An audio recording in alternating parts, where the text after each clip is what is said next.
ओम नमः शिवाय। ओम पार्वती पते नमः। हर हर महादेव। हे त्रिपुरारी, हे करुणा निधन महादेव, आप ही आदि है, आप ही अनंत है। आपके बिना सृष्टि अधूरी है और आपके संग ही जीवन पूर्ण है। आज हम उस अद्भुत अध्याय को सुनने बैठे हैं जिसमें शिव पार्वती के विवाह के बाद सृष्टि में एक नई युग का आरंभ हुआ। हे भोलेनाथ, हमारी बुद्धि को निर्मल कीजिए और हमें धर्म की ओर अग्रसित कीजिए।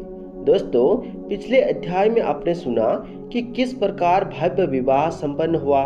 देवता, ऋषि, गंधर्व, अप्सराएं सभी इस उत्सव में सम्मिलित हुए। हर दिशा में मंगलगान गूंजा और शिव पार्वती का दिव्य मिलन सृष्टि के संतुलन का आधार बन गया। लेकिन विवाह के बाद भी कथा यही समाप्त नहीं होती। अब आरंभ होता है गृहस्थी जीवन का नया अध्याय। कैसे जगत जननी पार्वती कैलाश पर प्रवेश करती है, कैसे उनका पहला गृह प्रवेश हुआ और कैसे महादेव ने उन्हें ब्रह्मांड के गहन रहस्यों का उपदेश दिया।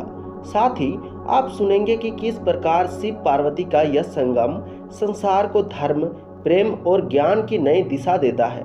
विवाह के बाद जब महादेव पार्वती को लेकर कैलाश पर्वत पहुंचे तो संपूर्ण पर्वत जैसे खिल उठा।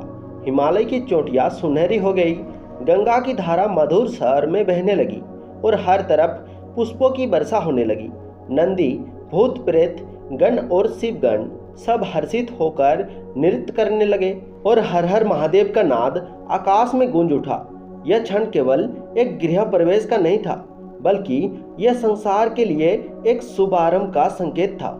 जगत जननी पार्वती ने चरण धोकर कैलाश में प्रवेश किया।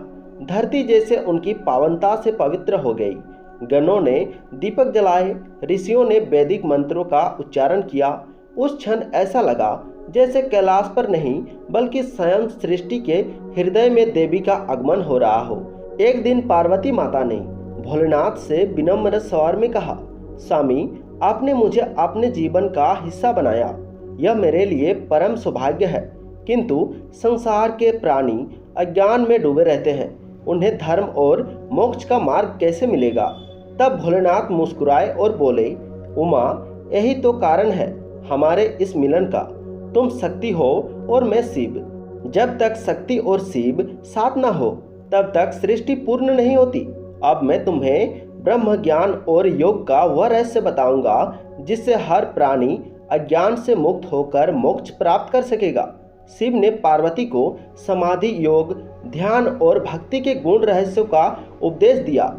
उन्होंने कहा, भक्ति ही सबसे सरल मार्ग है। जो मनुष्य नाम जप करता है वही मेरा सच्चा भक्त है। ध्यान, तप, योग सब कठिन है, परंतु भक्ति सहज है और भक्ति का सबसे श्रेष्ठ रूप है प्रेम। जो मेरे प्रति अटूट प्रेम रखता है वही मुझे पा लेता है। पार्वती ध्यान पूर्वक सुनती रही। उनके नेत्रों से भक्ति के आंसू बहने लगे। उन्होंने प्रणाम कर कहा, स्वामी, इस ज्ञान से ही तो संसार का उद्धार होगा।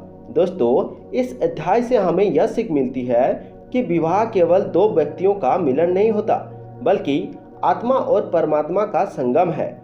जब जीवन में प्रेम और धर्म दोनों साथ हो तभी संसार में शांति और संतुलन स्थापित होता है। हे माता पार्वती, हमें आपके समान निर्मल भक्ति और नारी शक्ति का आदर्श दीजिए।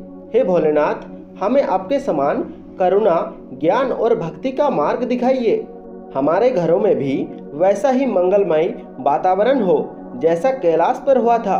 हमारे हृदय में ओम नमः शिवाय का नाद गूंजता रहे। हर हर महादेव।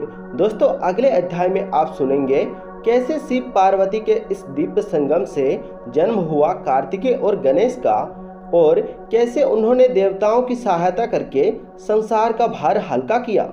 और आप सुनेंगे भगवान गणेश जी का विवाह कैसे हुआ। आज की कथा बस यहीं पर समाप्त होती है। मिलते हैं अध्याय 11 में कल सुबह 6 बजे। हर हर महादेव। दोस्तों, इस कथा से आप सबको अपने जीवन में क्या शिक्षा मिली, हमें कमेंट सेक्शन में अवश्य बताइए। ओम नमः शिवाय।